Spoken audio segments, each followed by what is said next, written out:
Two islands sit 3.8 kilometers apart in the middle of the Bering Strait, close enough to see each other clearly on a calm day. Stand on one and it can be Friday afternoon. Look across the water at the other and it's already Saturday morning there, roughly 21 hours ahead. That's not folklore. It's because the international date line and a US-Russia border run through the water between them. And the agreement that actually draws that line. The United States signed and ratified it in 1991. Russia never has. These are the Diomede Islands, Big Diomede, Russian territory also called Ratmanov Island, and Little Diomede, part of Alaska. Vitus Bering charted them in 1728 during his Russian imperial expedition and named them for the saint's day he passed through on. For most of human history, the strait between them wasn't a border at all. It was a crossing point. Inupiat and Yupik families on both islands traded, intermarried, and in winter, when the strait froze solid enough, walked and sledded across the ice between them. Little Diomede's village, Inalik, and the community that once lived on Big Diomede were, in every practical sense, one extended indigenous world, split by 3.8 kilometers of water, not by a line anyone had drawn yet. That changed after World War II. As Cold War tensions hardened the US-Soviet border, Soviet authorities relocated the indigenous residents of Big Diomede to the Siberian mainland and installed a military garrison in their place, sealing the strait. For roughly 4 decades, families who had lived, traded, and intermarried across those 3.8 kilometers for generations couldn't cross at all.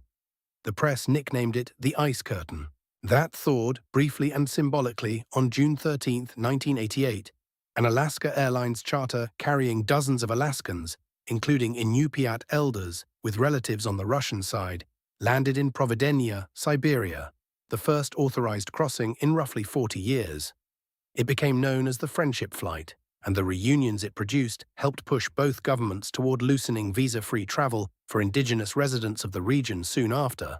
The actual line through the strait, the one that also carries the international date line off its usual straight path to trace the border instead, comes from the 1990 US-Soviet Maritime Boundary Agreement, negotiated by US Secretary of State James Baker and Soviet Foreign Minister Eduard Shevardnadze. The US Senate ratified it in 1991. The Soviet Union collapsed that same year and Russia inherited the agreement.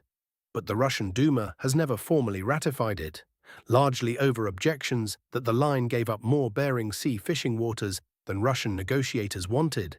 The practical result, because that line also carries the date line with it, the islands run on clocks roughly 21 hours apart.